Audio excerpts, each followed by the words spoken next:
An old man in tattered clothes walked into a prestigious bank and quietly said, "This place is mine." Everyone laughed at him, until he opened his worn leather case and revealed a truth buried for over 50 years. What happened next shocked every single person in that lobby. Solomon Grace walked slowly down the cracked sidewalk, his figure bent by the weight of age, yet carried with a certain dignity that no time nor hardship could erase. His coat was long and dark, patched in several places with thread that had faded almost to white. The hem brushed against his worn trousers, and his shoes, once polished leather, were now scuffed and frayed at the edges, soles nearly worn through. On his shoulder he carried a small weathered leather case, scuffed with years of handling, its brass clasp dulled but still firm. His hair, silver and tangled, framed a face carved by time and hardship, a face that bore the deep lines of struggle and survival. But his eyes, dark and steady, shone with something different, a quiet fire that had not been extinguished despite all that had been taken from him. The glass doors of Rockwell Trust gleamed in the afternoon light, reflecting the bustling street and the prosperous figures of customers moving in and out with confidence. Inside, chandeliers glowed warmly, the marble floor sparkled beneath polished shoes, and the air hummed with the steady rhythm of wealth being moved, stored, and accounted for. This bank was a symbol in the town of Briarwood, an institution that projected stability, success, and permanence. Few ever questioned its past, for to the townspeople, Rockwell Trust had always been here, run by the families whose names adorned local plaques and libraries. When Solomon pushed open the glass door, a faint creak sounded beneath his touch. Heads turned almost immediately. His entrance disrupted the rhythm of the lobby like a discordant note in a grand symphony. A woman in a tailored beige suit clutched her handbag tighter against her side, her lips pursing as her gaze swept over his tattered clothing. A man in an expensive overcoat glanced briefly, frowned, and muttered to his companion as though the presence of someone like Solomon in this pristine place was almost offensive. Behind the counters, young tellers in crisp uniforms exchanged smirks and whispered comments, their eyes darting to the old man who looked so out of place among polished marble and steel. Solomon's steps were slow but deliberate. Each movement carried the weight of years, yet his posture straightened as he advanced further inside, his cane tapping lightly against the floor in rhythm with his stride. His gaze did not lower, though nearly every eye in the lobby was directed at him, filled with suspicion, disdain, or mocking amusement. He reached the center of the hall and stopped, resting his case by his side. The grand clock above the counter ticked steadily, its sound echoing faintly in the silence that followed his stillness. Then, in a voice neither loud nor weak but steady and unmistakably clear, he declared, "This bank belongs to me." The words seemed to suspend the air itself. For a moment there was silence, the kind that hangs before thunder breaks. And then it came, a wave of laughter that rolled through the lobby. It was sharp, mocking, filled with contempt. The woman in the beige suit shook her head and scoffed. A pair of tellers chuckled openly, one nudging the other. A man in the corner let out a laugh so loud it echoed off the marble walls, and others quickly joined, as though the presence of an old black man making such a claim was the most absurd thing they had ever heard. Near the door, the security guard stepped forward. Richard Hall was tall and broad-shouldered, his uniform pressed sharply, his holster gleaming at his side. His face was stern, his eyes narrowed with irritation as he assessed the intruder. Richard had a reputation in the town for being harsh, for handling trouble with an iron hand rather than patience. He placed his palm on the handle of his weapon, not drawing it but making the gesture clear enough for everyone to see. With heavy steps he approached Solomon, his lips curling into a sneer. In the corner office, Charles Denton, the manager of Rockwell Trust, lifted his gaze from a ledger. He was a man in his early 40s with neatly combed blonde hair and a tailored suit that spoke of his family's long ties to the town's wealth. His expression was calm but held a subtle trace of arrogance, the kind bred into those who believed themselves guardians of long-standing institutions. Stepping out from behind the counter, Charles smoothed his tie, his eyes fixed on Solomon with an odd mix of curiosity and disdain. The lobby had grown tense. The laughter had subsided into whispers, then into silence once more as Richard Hall loomed closer. Solomon did not flinch. His deep, dark eyes met Richard's stare with a calmness that unsettled him. There was no fear in Solomon's gaze, no trembling in his frame, only patience, only certainty. Richard paused for a fraction of a second, then straightened, his hand still firm on his holster as he barked, "This is no place for you to wander in. You'd better leave before I make you leave." Yet Solomon remained still, his cane steady, his case at his side. His presence seemed to command the very air, though he spoke no further words just yet. Those watching expected him to falter, to retreat, to stammer apologies under the crushing weight of mockery and threat. But instead, Solomon's silence deepened the unease, as though he carried within him something no laughter could touch, no gun could intimidate. His declaration lingered in the marble walls of Rockwell Trust, echoing faintly in the hearts of those present, unsettling them in ways they could not yet understand. The first chapter of Solomon Grace's return had begun not with thunder, but with a whisper and a quiet stand in the grand lobby of Rockwell Trust, where truth long buried beneath wealth and power was about to rise again. The silence inside Rockwell Trust grew heavier as Solomon remained unmoved, standing beneath the glow of the chandeliers. His claims still echoed faintly within the marble chamber. Richard Hall's hand lingered stubbornly on his holster, but he hesitated, disturbed by the strange calm in the old man's eyes. Charles Denton stepped forward now, his polished shoes clicking against the floor as he advanced into the open, his expression carefully measured to project authority while concealing the unease creeping beneath. Customers shifted in place, torn between curiosity and impatience. Some muttered that the old man should be thrown out. Others, though still skeptical, leaned forward as though compelled by an unseen force, wanting to see what he would do next. Solomon bent slowly, with the deliberate care of a man who had learned patience through a lifetime of hardship. His trembling fingers reached down and unclasped the brass locks of the leather case at his feet. The sound was faint, but in the silence it rang like the tolling of a bell. Every eye fixed upon him, even those who had laughed just moments ago. From the case, Solomon drew out a bundle of papers wrapped carefully in oil-stained cloth. The fabric was worn thin, edges frayed by time, yet folded with meticulous care. He set the bundle on the marble counter nearest to him and began to unwrap it. Yellowed pages emerged, some with the corners curled, others blotched by age.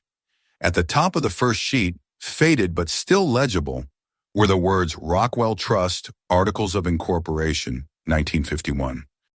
Beneath, in firm handwriting, a name appeared. Solomon C. Grace. A ripple of murmurs passed through the crowd. Even Charles Denton, whose composure rarely faltered, blinked in surprise as he glanced at the signature. For a moment he caught himself staring, his fingers twitching as though tempted to seize the paper and bury it before anyone else could see. But Solomon lifted the document higher for all to witness, his voice steady and resonant, each word carrying the weight of more than half a century. "I founded this bank." The lobby fell silent again. No laughter this time, only disbelief, shock, and unease. Solomon spread several more documents across the counter. Each bore seals, signatures, records of financial contributions and property purchases dating back decades. Then, with a deliberate motion, he reached once more into the case and drew out a bundle of old banknotes. The bills were crisp ones, but now bore the mark of age, their edges yellowed, the ink slightly faded. Yet one thing was unmistakable, the emblem of Rockwell Trust in its earliest form, a logo that had long since been retired and replaced. He let the bills scatter gently across the counter. Their presence was undeniable proof of a past few in the lobby had ever imagined. The atmosphere shifted. The smirks faded from the faces of the young tellers. Customers who had moments before whispered insults now looked on with uncertain eyes. Even Richard Hall loosened his grip on the holster, his brow furrowed as doubt crept into his mind. Charles Denton forced a laugh, though the strain in his voice betrayed him. "This is nonsense," he said, shaking his head, but his hands betrayed a tremor as he reached for one of the notes on the counter. His eyes scanned the faded emblem, and for a fleeting instant, his mask of confidence slipped. The room stirred with whispers. Could it be true? Had this man, this ragged figure before them, truly built the very institution they trusted with their wealth? The notion clashed with everything they had been taught, everything they believed about Rockwell Trust's history. The idea that its foundation lay in the hands of a black man, long erased from its records, seemed almost unthinkable, yet the evidence lay plain before their eyes. Among the tellers, one young woman stepped forward. Anna Brooks was known for her quiet manner, her tendency to remain unnoticed, blending into the background of her workplace. But something in Solomon's weary dignity stirred her. She moved closer, her heels clicking softly on the marble floor, until she stood at the edge of the counter, where the papers and old bills lay scattered. She bent slightly, lifting one of the faded notes, her eyes studying the emblem with care. For a long moment she said nothing. Then she turned, her voice clear though quiet, and said that she believed him. The words struck the room like a sudden wind. Every face turned toward her. Richard stared in disbelief, his mouth open but no words forming. Charles glared, his jaw tight as though her simple declaration had betrayed everything he stood for. But Anna did not waver. She placed the bill gently back upon the counter, meeting Solomon's eyes with a steady gaze that carried both respect and conviction. Her small act unleashed a ripple. The young teller beside her shifted uncomfortably, then picked up a document to examine it more closely. Another employee moved forward, hesitating, then joined her. In minutes, what had begun as laughter and mockery became a slow awakening. As one by one the employees of Rockwell Trust gathered near the counter, drawn not by wealth or authority, but by the undeniable presence of truth. Richard Hall grew restless, his authority slipping like sand between his fingers. His face flushed as he barked for everyone to step back, his voice sharp with anger. But few obeyed. The tellers who had once smirked now stood shoulder to shoulder beside Anna, their eyes fixed on Solomon and the evidence spread before them. Even some customers leaned closer, reluctant yet compelled, no longer laughing but watching in uneasy silence. Charles Denton's chest rose and fell with growing unease. He tried to speak, to command the room back into order, but the weight of the old documents pressed against his words, stealing their strength. He could feel the ground beneath him shifting, the legacy he had inherited trembling beneath the strain of revelation. His eyes darted toward Solomon, who stood tall despite his bent frame, his presence quiet yet commanding. Solomon gathered the papers once more, his voice calm but carrying like a steady drumbeat. These are not fantasies. They are records. They are truth. This bank was built with my hands, my savings, my years. It was taken from me through deceit and silence, but the truth cannot remain hidden forever. His words filled the lobby, resonating against the marble and echoing in the hearts of those who heard. The crowd was no longer laughing, no longer sneering. They were listening, and in their listening, Solomon's long-buried story began to rise, like a tide against the walls of Rockwell Trust, unshakable and inevitable. The documents lay spread across the marble counter, fragile yet unyielding testaments to a history long denied. Solomon Grace stood before them like a sentinel of memory, his posture weary but his presence unshakable. The air in the grand lobby of Rockwell Trust was heavy now, thick with disbelief, guilt, and a slow dawning recognition. For those gathered, the laughter of moments ago seemed distant, shameful, as though it belonged to another time. The chandeliers still glowed, the marble still shone, yet the room felt different, altered by the weight of what had been revealed. Solomon's voice broke the silence, calm yet resolute, carrying with it the cadence of a man who had waited too long to be heard. He spoke not only to those in the room, but to the very walls that had stood as monuments to his erasure. In 1951, he said, "I laid the first stone of this bank with my own hands. Rockwell Trust was built on my sweat, my savings, and my dream that people in this town, no matter their color, would have a place where their work and their worth could grow." His voice trembled slightly, not from weakness, but from the sharpness of memory. He paused, his eyes dark and deep, then continued. "I had a partner then, Henry Caldwell, a man I trusted like a brother." The mention of the name Henry Caldwell stirred murmurs among some of the older customers present. The Caldwell name was still known in Briarwood, tied to wealth and influence, though now faded from the bank itself. Solomon's gaze hardened as he went on. "At first Henry stood beside me, proud of what we built. But greed changes men, and prejudice poisons everything it touches. He could not accept that a black man, a man like me, could stand as an equal founder of a great institution. He saw his chance, and he took it. Solomon's words grew heavier as he recounted the betrayal. Henry Caldwell had joined hands with the powerful Ratcliffe family, whose wealth and influence stretched across Briarwood and beyond. Together they forged documents, rewrote records, and spread lies that questioned Solomon's ability to lead. In a time when the courts were deaf to voices like his, when the law itself was a weapon sharpened against the color of his skin, Solomon found every door slammed shut. He described the meetings in dim offices, the cold words of lawyers who told him to know his place, the judges who refused even to look at the evidence he presented. As he spoke, the employees and customers who listened felt the weight of history pressing down on them. His voice painted images of those days. The courtroom where he was dismissed, the offices where contracts were forged without his name, the newspapers that erased him from the story of the bank's founding. He described how the Ratcliffes took control, how his name was stripped from every ledger, every plaque, every memory that mattered. What remained was silence, enforced not by law or truth, but by the collective will of those who feared the sight of a black man as an equal among them. Anna Brooks, standing close by, clenched her hands together as if holding back tears. The other tellers who had once smirked at Solomon's entrance now stood in solemn silence, their eyes lowered, unable to meet his gaze. Even some of the wealthier customers, who had arrived with airs of superiority, looked uneasy now, shifting uncomfortably in their polished shoes. Richard Hall's jaw tightened as Solomon's words filled the hall. His face flushed, his hand returned to his holster, as though the presence of truth itself was an assault he could only answer with force. He barked at Solomon to stop, claiming the story was nothing but lies, a scam designed to bring chaos to the bank. His voice rang out harshly, but it no longer carried the same authority it had before. The doubt in his tone was clear, the desperation in his stance undeniable. Charles Denton, standing near the counter, was silent. His blue eyes darted between the documents, the faded signatures, and the trembling banknotes scattered across the polished surface.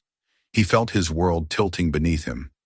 All his life he had been told the history of Rockwell Trust as a story of legacy and respectability, passed down through the Ratcliffe line.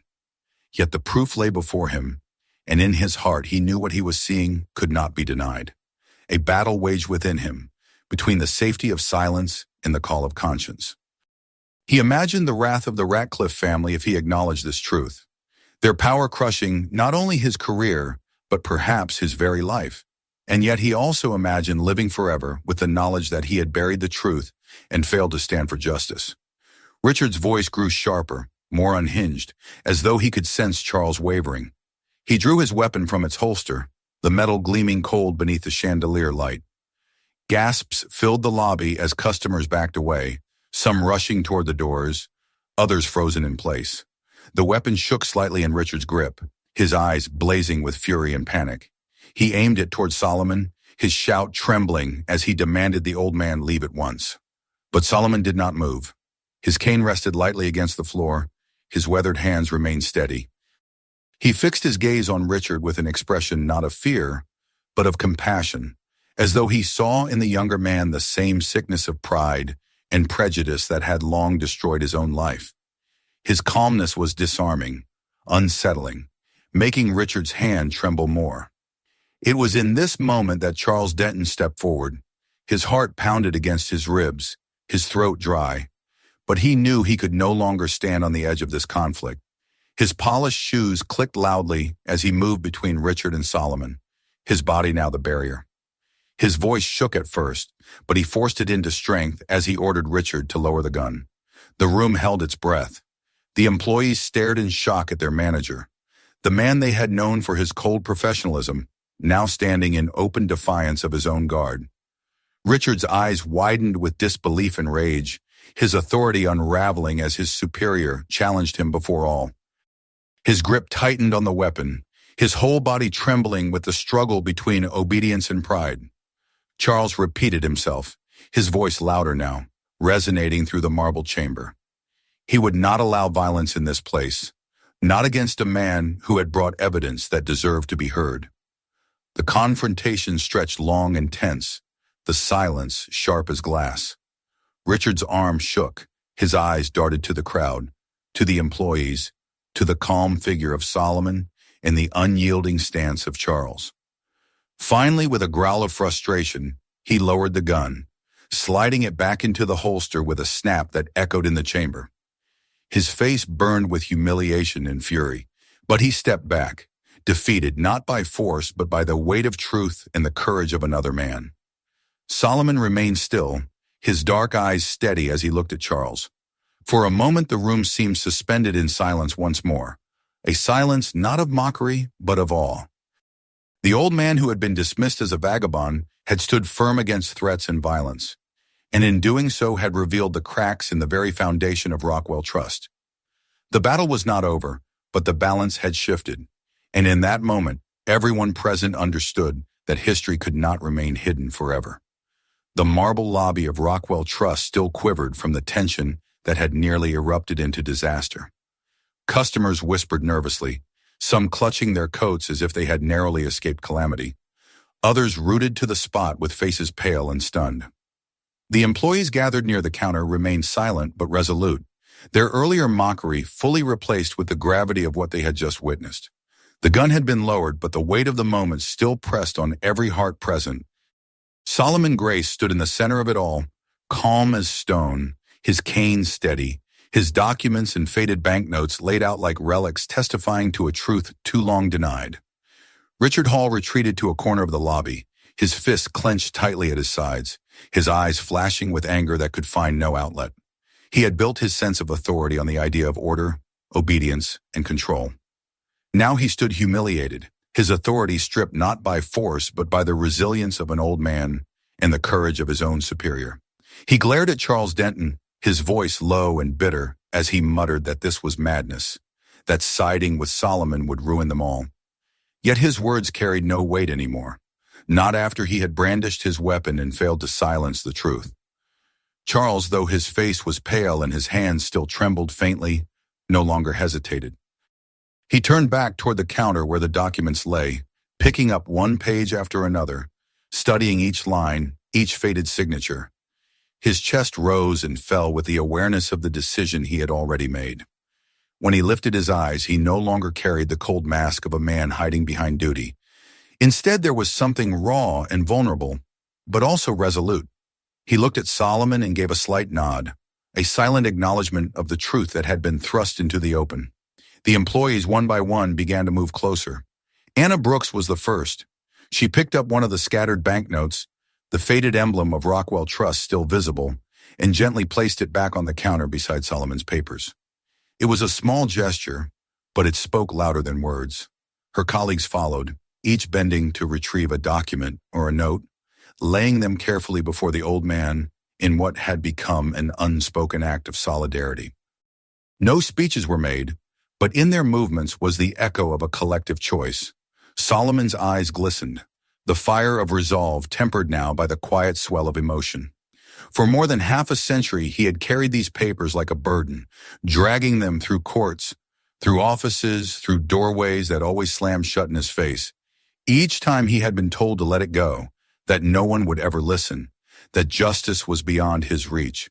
Yet here, in this room, the wall of silence had cracked. He was no longer a man shouting into the void. He had been heard. He had been seen. Charles raised his voice so all could hear, and though it trembled at first, it grew stronger with each word.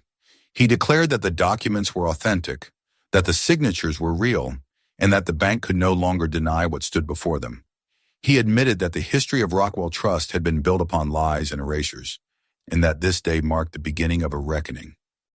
His words carried across the lobby, reaching the ears of customers still huddled by the doors and tellers standing stiffly at their stations. Some gasped, some frowned, some nodded faintly, but none could deny the courage it took for him to speak them. Richard's voice broke through, sharp and angry, accusing Charles of betrayal, of destroying the bank's reputation and his own future. But Charles turned toward him, calm now, and said firmly that protecting lies was not honor, that ignoring truth was not strength. Richard faltered, his voice cracking as though he had been struck. He lowered his eyes, the fight draining from him, though bitterness still smoldered beneath the surface. The atmosphere shifted again, but this time it was not the silence of fear. It was a quiet resolution that settled over the room like a tide. People exchanged glances, their expressions no longer mocking but contemplative, as if they sensed they were part of something larger than themselves. The story of Rockwell Trust, once thought untouchable, had been pierced by the voice of a man who refused to be erased. Solomon bent slowly, picking up his leather case. His old fingers brushed against the worn surface with reverence, for it had carried not only paper but his life, his dignity, and his faith in the day when justice would finally rise. He slipped the documents back inside, fastening the brass clasp with care. Then he lifted his cane, straightened his back, and turned toward the doors. As he walked, the employees standing nearby stepped aside, bowing their heads slightly in respect. Anna whispered softly, but clearly enough for him to hear, that they would stand with him no matter what battles came next. Her words were joined by nods from the others, their faces marked with determination. Solomon's lips curved into the faintest smile, one filled with gratitude and peace. The customers parted as he approached the doors. Some averted their eyes, ashamed of their laughter earlier, while others watched him with newfound admiration. No one blocked his path. Instead, they allowed him to pass, and in their silence was acknowledgement of the victory he had just claimed. When Solomon stepped out into the afternoon light, the sun bathed his silver hair and weathered face in gold. His shadow stretched long on the pavement, but his step was steady, lighter than it had been in years. He paused once, turning back to glance at the bank's tall glass doors. For decades they had been the barrier that denied him, but today they had opened to him, not as a trespasser, but as the rightful founder who had reclaimed his voice. Inside, Charles remained standing at the counter, his chest tight with the weight of what lay ahead. He knew the Ratcliffe family would not allow this revelation to stand uncontested. He knew that legal battles, threats, and consequences awaited them all. Yet he also knew that his conscience was clear for the first time in years. The employees around him, inspired by Solomon's resilience, stood quietly but firmly, ready to face whatever storm might come. Even Richard, though still silent with resentment, no longer reached for his weapon. The story of Solomon Grace would not end with that day. News would spread, voices would rise, and the fight for recognition and justice would continue. But as the glass doors closed softly behind him, there was a sense that something irreversible had already been set in motion. A new chapter for Rockwell Trust had begun, not built on lies or prejudice, but on truth that could no longer be buried. Solomon walked down the familiar street, the leather case at his side and the late sun warming his face. His life had been marked by betrayal, silence, and struggle. Yet in this moment he carried with him something greater than the weight of years. He carried peace. He carried vindication. And he carried the certainty that though it had taken half a century, the truth had finally spoken. If this story moved you, don't forget to hit subscribe and share it with your friends. And tell us in the comments, where are you watching from?